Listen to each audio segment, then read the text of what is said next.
हम लोग class twelfth का एक्सरसाइज हम देख रहे हैं 10.3।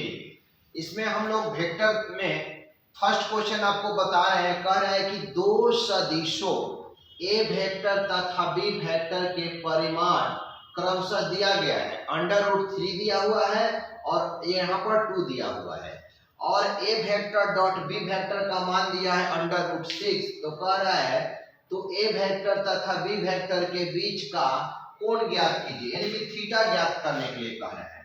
प्रश्न जो दिया है वहां पर हम लिख रहे हैं ए वेक्टर और बी वेक्टर के परिमाण दिया है, यानी कि मॉडुलस ऑफ ए वेक्टर कितना दिया है √3, और इसका मोड दिया है बी वेक्टर का जो कि हम लोग का 2 दिया हुआ है, और इसका दिया है ए vector dot B vector is equal to √6 है।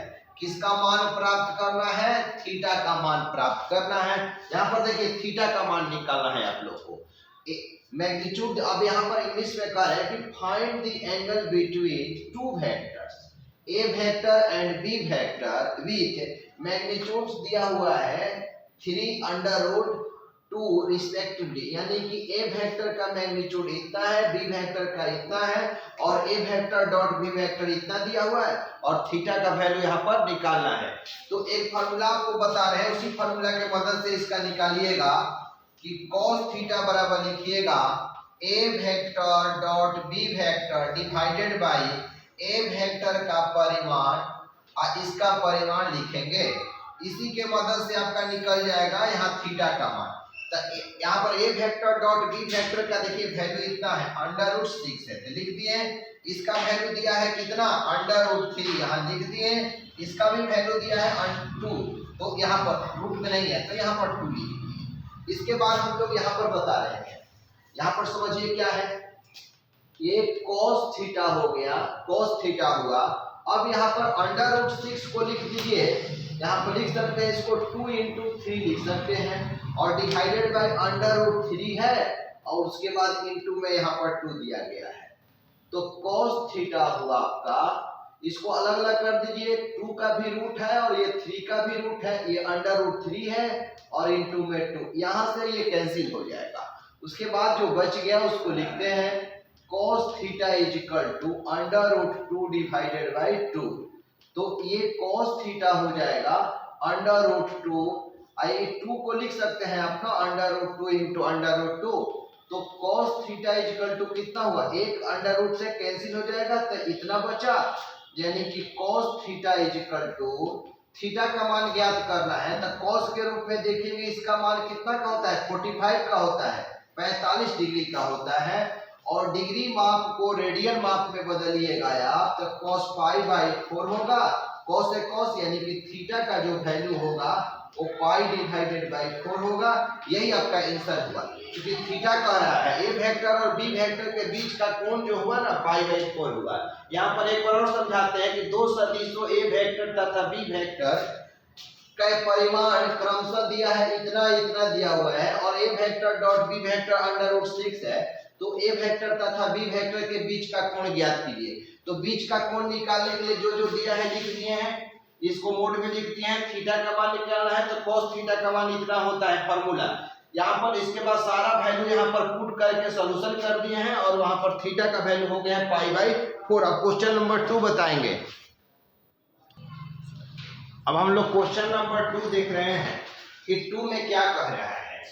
जिस तरह से 1 बनाए थे उसी प्रकार आप 2 भी बना सकते हैं। इसको कह रहा है कि सदिश दिया हुआ है, सदिश i cap -2j cap plus 3k cap और 3i cap -2j cap plus में k कैप के बीच का कोण ज्ञात करना है। इंग्लिश में बोले तो find the angle between the vectors इतना एंड इतना। इसका भी हम लोग को थीटा का ही मान ज्ञात करना है, कोण ज्ञात करना है, यानी theta is equal to what. तो cos थीटा कितना होता है, फॉर्मूला बताया है कि a vector dot B vector divided by modulus of A vector into modulus of B vector. इसको इक्वेशन 1 रहने दीजिए। अब जो दिया है उस बात को लिखिए। यहाँ पर ए वेक्टर दिया हुआ है, इसको मान लीजिए ए वेक्टर, इसको बी वेक्टर मान लेते हैं। तो ए वेक्टर दिया है कितना i cap -2j cap plus में 3k कैप। तो अब इसका मॉडुलस का भी आवश्यकता पड़ेगा। देखिए ए वेक्टर तो लिख दिए हैं, अब ए वेक्टर का मॉडुलस का आवश्यकता पड़ेगा। तो इसका जब मापांक निकालिएगा यहाँ पर ए वेक्टर का तो कितना आएगा बोलिए। यहाँ पर छोड़िए, यहाँ पर निकाल देते हैं आप। यहाँ देखिए, यहाँ पर ए वेक्टर जब निकालेंगे तो क्या होगा, अंडर रूट 1 का स्क्वायर प्लस में -2 का स्क्वायर प्लस में 3 का स्क्वायर होगा। इसका मोड हो जाएगा कितना, ये 1 होगा, ये हो गया 4, ये प्लस में 9 हो गया। इसका गुणांक का स्क्वायर फिर इसका गुणांक फिर से के का गुणांक का, इसी तरह मापांक हम निकालेंगे तो ये 9 4 13 एक क्या हो गया 14 हो गया।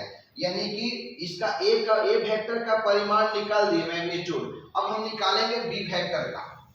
तो बी वेक्टर का जब निकालेंगे यहाँ पर तो बी, इसको बी वेक्टर मान लेते हैं। ये जो दिया है वो बी वेक्टर दिया हुआ है। तो बी वेक्टर हो गया 3i कैप माइनस में 2j कैप प्लस में k कैप हुआ। इसका मैग्नीट्यूड निकाला जाए तो कितना हो जाएगा, ये 3 का स्क्वायर प्लस में -2 का स्क्वायर प्लस में 1 का स्क्वायर। तो इसका परिमाण निकालेंगे तो ये हो गया आपका 9 हुआ, ये 4 हुआ, ये 1 हो गया। ये मैग्नीट्यूड निकाल दिए, ये भी हम लोग का अंडर रूट 14 ही हो जाएगा। 9 4 13 एक 14 हो गया। अब हमको निकालना पड़ेगा, देखिए अब आवश्यकता पड़ेगा किसका, ए वेक्टर, इसका मान निकाल चुके हैं, इसका भी मान निकाल चुके हैं, इसका मान अब निकालना है।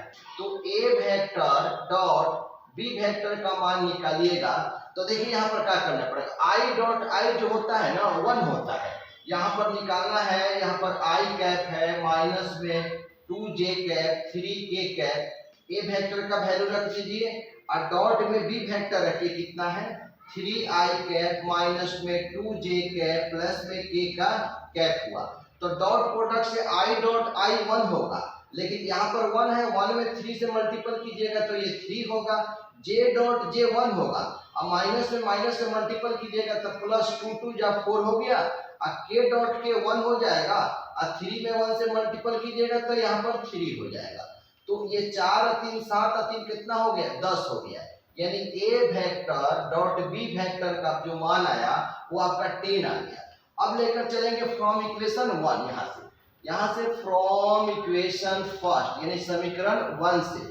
समीकरण 1 क्या है, cos theta is equal to a vector dot B vector divided by modulus of A vector modulus of B vector. तो ये cos theta is equal to हो गया a vector dot B vector का कितना वैल्यू दिया है, यहाँ पर 10 दिया है तो 10 लिख लीजिएगा। ये मैग्नीट्यूड ऑफ ए वेक्टर, तो मैग्नीट्यूड ऑफ ए वेक्टर यहाँ पर अंडर रूट 14 है और यहाँ पर इसका परिमाण दिया है अंडर रूट 14। तो बताइए यहाँ पर कितना हो जाएगा, दोनों रूट से जब रूट में कैंसिल कीजिएगा ना तो यहाँ एक ठो 14 हो जाएगा। यहाँ पर तो क्या हो जाएगा, 2 से कट जाएगा, क्योंकि अंडर रूट 14 यहाँ 14 ही हो जाएगा। 2 से कटाइएगा तो 5, 2 से कटाइएगा तो 7, यानी कि cos theta is equal to 5 डिवाइडेड बाय 7 हुआ। और यहाँ पर cos theta is equal to बोलेंगे तो ये हो जाएगा cos इनवर्स 5 डिवाइडेड बाय 7। यही एंगल हुआ इसका। यहाँ पर थीटा जो है ना उधर cos किया तो इनवर्स के रूप में हो गया। यहाँ पर तो आप लोग समझ में आ रहा है कि अंडर रूट x गुना अंडर रूट x होता है।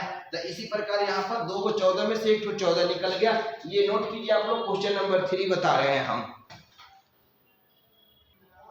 क्वेश्चन नंबर अब हम लोग 3 देख रहे हैं। सदिश i cap plus j cap पर सदिश i cap minus j cap का प्रक्षेप ज्ञात करना है। तो किस पर प्रक्षेप ज्ञात करना है, find the projection of the vector i cap minus j cap on the vector i cap plus j cap. तो सबसे पहले देखेंगे कि किसका प्रक्षेप ज्ञात करना है। जिसका प्रक्षेप ज्ञात करना होगा उसको आप ए वेक्टर मानिएगा, और जिस पर ज्ञात करना होगा उसको बी वेक्टर मानिएगा। तो सबसे पहले यहाँ पर दिया गया है कि सदिश i cap plus j cap पर सदिश i cap minus j cap का प्रक्षेप ज्ञात है, यानी कि इसका प्रक्षेप ज्ञात करना है बाबू। तो यहाँ सॉल्व कीजिएगा आप। तो सबसे पहले ए वेक्टर बराबर मानिएगा आप i cap minus j cap, और बी वेक्टर बराबर कितना मानिएगा, बी वेक्टर बराबर ये हो जाएगा i कैप प्लस में j कैप। तो यहाँ पर लिखेंगे ए वेक्टर का प्रक्षेप बी वेक्टर पर, यानी इंग्लिश में इसको बोलेंगे हम लोग तो यहाँ पर बोल सकते हैं प्रोजेक्शन ऑफ ए वेक्टर, इस पर बी वेक्टर, तो इसका प्रक्षेप निकालेंगे तो क्या हो जाएगा, A vector dot B vector divided by modulus of B vector. ये इक्वेशन आपका 1 हो गया। यहाँ पर जब ए वेक्टर का प्रक्षेप बी वेक्टर पर निकालना हो तो उसका फार्मूला क्या होता है, ए vector dot B vector divided by modulus of A vector. A vector किसको मानिएगा, जिस पर प्रक्षेप निकालने के लिए कहेगा उसको ए वेक्टर मानिएगा, और जिस पर निकालने के लिए कहेगा उसको बी वेक्टर। तो यहाँ ए वेक्टर का प्रक्षेप बी पर, यहाँ ए वेक्टर का प्रक्षेप का किस पर निकालना है, बी पर, तो A vector dot B vector, और जिस पर निकालना होगा उसको यहाँ रखिएगा, किसको निकालना है उसको यहाँ रखेंगे। तो अभी दोनों का मान ज्ञात कीजिए आप, ए वेक्टर डॉट बी वेक्टर का जब मान ज्ञात कीजिएगा तो ए वेक्टर का वैल्यू कितना है, आई कैप माइनस जे कैप, फिर डॉट में बी वेक्टर कितना है, आई कैप प्लस जे कैप। तो आई कैप डॉट आई कैप 1 होता है, तो 1 में 1 से मल्टीपल किए 1 हो गया, अब माइनस में यहाँ पर 1 हो जाएगा, जे डॉट जे 1 हो गया, इसका वैल्यू कितना हुआ 0, यानी ए वेक्टर डॉट बी वेक्टर का वैल्यू यहाँ पर 0 आया। इसके बाद हम लोग यहाँ पर देखेंगे इसका मॉडुलस निकाल दीजिए, मॉडुलस ऑफ बी वेक्टर। तो इसका जब मापांक आप निकालिएगा तो ये 1 का स्क्वायर प्लस में 1 का स्क्वायर, यानी कि 1 का स्क्वायर 1 1, और ये अंडर रूट 2 हुआ, ये मॉडुलस ऑफ बी वेक्टर का वैल्यू हुआ। अब लेकर चलेंगे समीकरण 1 से, समीकरण 1 से फ्रॉम इक्वेशन 1 क्या कह रहा है, ए वेक्टर का प्रक्षेप बी वेक्टर पर कितना होता है, ए vector dot B vector divided by modulus of B vector. तो A vector dot B vector का वैल्यू वहां पर 0 आया है, और इसका वैल्यू आया है अंडर रूट 2, यानी कि इसका वैल्यू कितना हो जाएगा 0, यानी कि इसका प्रक्षेप जो होगा 0 होगा। आप क्वेश्चन नंबर 3 कंप्लीट हुआ, नोट कीजिए। क्वेश्चन नंबर हम लोग देखेंगे 4, कह रहे हैं कि सदिश I cap 3j cap minus plus में 7 के कैप का सदिश इतना पर प्रक्षेप ज्ञात करना है, इतना पर प्रक्षेप निकालना है, लेकिन किसको निकालना है, किसका प्रक्षेप निकालना है, सदिश इतना का। तो जिसका प्रक्षेप निकालना होगा बताए हैं उसको ए वेक्टर मानिएगा, तो ए वेक्टर हो गया आई कैप 3j कैप प्लस में 7k कैप हो गया, तो उसको रखेंगे बी वेक्टर कितना हो गया 7i कैप माइनस में j कैप प्लस में क्या हो गया 8 कैप। अब यहाँ पर प्रक्षेप कह रहा है, तो ए वेक्टर का प्रक्षेप बी वेक्टर पर कितना होगा, इतना हम लोग का लिख सकते हैं, A vector dot B vector divided by magnitude of B vector, B vector का परिणाम। ये तो हो गया जहां प्रक्षेप है, इंग्लिश वाले प्रोजेक्शन यहाँ लिखेंगे, तो सबका मान आप मालूम कर लीजिए। पहले आप ए वेक्टर डॉट बी वेक्टर का वैल्यू निकाल लीजिए, तो ए वेक्टर यहाँ पर दिया है आई कैप 3j कैप प्लस में 7k कैप, फिर उसके बाद डॉट हो गया, उसके बाद बी वेक्टर का वैल्यू यहाँ पर दिया गया है 7i cap minus j cap plus में 8k कैप। अब डॉट प्रोडक्ट से i डॉट i 1 हुआ, तो 1 इंटू 7 यहाँ पर 7 हो गया, यहाँ पर माइनस में 3 होगा, यहाँ हम लोग का 56 हो जाएगा, k डॉट के 1 हो जाएगा। तो इसको ऐड करेंगे, 7 में 6 जोड़ेंगे तो कितना हो जाएगा, 5 है क्या हो जाएगा 6 माइनस 3, यहाँ पर हो जाएगा 60, यानी ए वेक्टर डॉट बी वेक्टर का जो मान आया वहां पर 60 आ गया। देखिए 7 में 6 जोड़िएगा तो 7 6 13 होता है, अब 5 1 6 होगा, यहाँ 63 माइनस 3 तो यहाँ 60 होगा।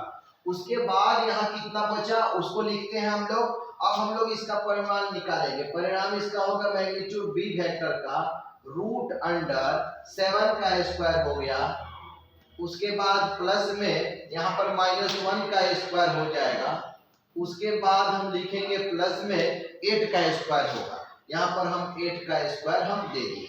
उसके बाद इसका हम लोग निकालेंगे इस प्रकार, तो यहाँ 49 हो गया यहाँ पर 1 हुआ, यहाँ पर क्या हुआ 64 हो जाएगा। तो ये बी वेक्टर हो गया। अब रूट अंडर हो गया 9 1 10 10 4 14 के 4 हो गया, 1 हो गया, 6 4 10 1 11 हो जाएगा। इतना हम रख सकते हैं, इतना छोड़ दीजिएगा, इसको सॉल्व करने कोई आवश्यक नहीं है। अब लिखेंगे समीकरण 1 से, समीकरण 1 से। तो समीकरण 1 में क्या है, ए वेक्टर का प्रक्षेप, ए वेक्टर का प्रक्षेप बी वेक्टर पर कितना है, ए vector dot B vector divided by magnitude of B vector. तो A vector dot B vector का वैल्यू आया है कितना 60 आया हुआ है, आई बी वेक्टर आया है कितना, मॉडुलस ऑफ बी वेक्टर आया है इतना। तो यही आपका आंसर हो जाएगा 60 बटा में रूट अंडर 114, इतना आपका आंसर हुआ। नोट कीजिए यहाँ तक।